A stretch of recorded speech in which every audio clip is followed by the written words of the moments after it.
जगन्नाथाष्टकम् कदाचित् काळिन्दी तटविपिनसङ्गीतकरवो मुदा भेरी नारी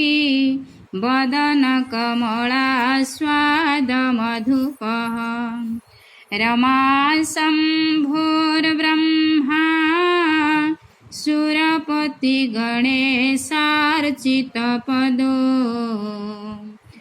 जगन्नाथ स्वामी नयनपथगामी भवतु मे भुजे शैवे वेणु शिरसि शिखिपुच्छं कटितटे दुकूलं नेत्रं ते सहचरकटाक्षं विदधते सदा श्रीमद्वृन्दावनवसति लीला परिचयो